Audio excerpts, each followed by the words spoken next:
Henesis Kabanatang 11. At ang buong lupa ay iisa ang wika at iisa ang salita.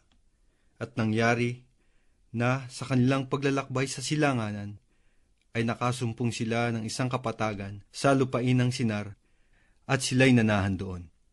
At nagsang-usapang, halikayo, tayo gumawa ng mga laryo at ating lutuing mabuti. At inari nilang bato ang laryo, at ang betun ay inaring argamasa. At nagsipagsabi, halikayo, magtayo tayo ng isang bayan natin at ng isang muog, na ang taluktok niyaon ay aabot hanggang sa langit. At magtaglay tayo ng isang ngalan, baka tayo mangalat sa ibabaw ng buong lupa. At bumaba ang Panginoon upang tingnan ang bayan at ang muog na itinayo ng mga anak ng mga tao. At sinabi ng Panginoon, narito, sila'y iisang bayan at silang lahat ay may isang wika. At ito ang kanilang pinagsimulang gawin. At ngayon ngay walang makasasawata sa anumang kanilang balaking gawin. Halikayo, tayo bumaba at diyan din ay ating guluhin ang kanilang wika, na anupat silang huwag magkatalastasan sa kanilang salita. Ganito pinanabog sila ng Panginoon mula riyan sa ibabaw ng buong lupa, at kanilang iniwan ang pagtatayo ng bayan. Kaya ang pangalang itinawag ay Babel, sapagkat doon ginulo ng Panginoon ang wika ng buong lupa. At mula roon ay pinanabog sila ng Panginoon sa ibabaw ng buong lupa.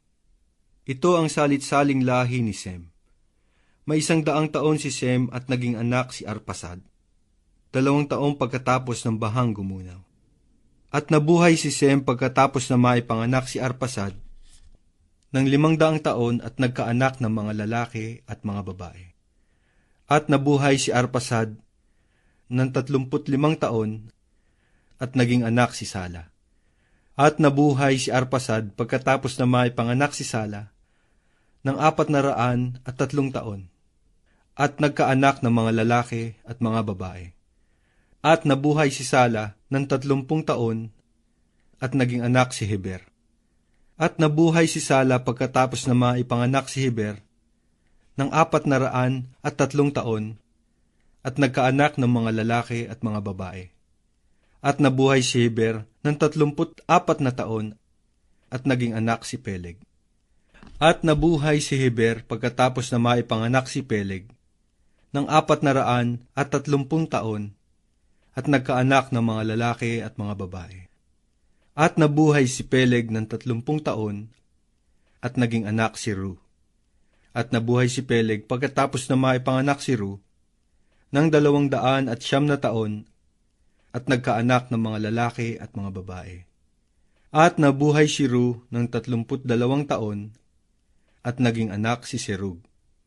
At nabuhay si Ru pagkatapos na maipanganak si Serug ng 207 taon at nagkaanak ng mga lalaki at mga babae. At nabuhay si Serug ng 30 taon at naging anak si Nakor. At nabuhay si Serug pagkatapos maipanganak si Nakor ng 200 taon at nagkaanak ng mga lalaki at mga babae. At nabuhay si Nakor ng 29 taon at naging anak si Tare. At nabuhay si Nakor pagkatapos na maipanganak si Tare ng 119 taon at nagkaanak ng mga lalaki at mga babae. At nabuhay si Tare ng 70 taon at naging anak si Abram, si Nakor at si Haran. Ito ang mga lahi ni Tare. Naging anak ni Tare si Abram, si Nakor at si Haran. At naging anak ni Haran si Lot. At namatay si Haran bago namatay ang kanyang amang si Tare sa lupaing kanyang tinubuan sa Ur ng mga Kaldeo. At nagsipag-asawa si Abram at si Nakor. Ang pangalan ng asawa ni Abram ay Sarai, at ang pangalan ng asawa ni Nakor ay Milka, anak ni Haran, ama ni Milka at ama ni Iska. At si Sarai ay baog, siya'y walang anak. At ipinagsama ni Tare si Abram na kanyang anak, at si Lot na anak ni Haran, na anak ng kanyang anak, at si Sarai na kanyang manugang, asawa ni Abram sa kanyang anak. At sama-samang nagsialis sa Ur ng mga Kaldeo upang magsipasok sa lupain ng Kanaan. At nagsidating sila sa Haran at nagsitahan doon. At ang mga naging araw ni Tare ay 205 taon at namatay si Tare sa Haran.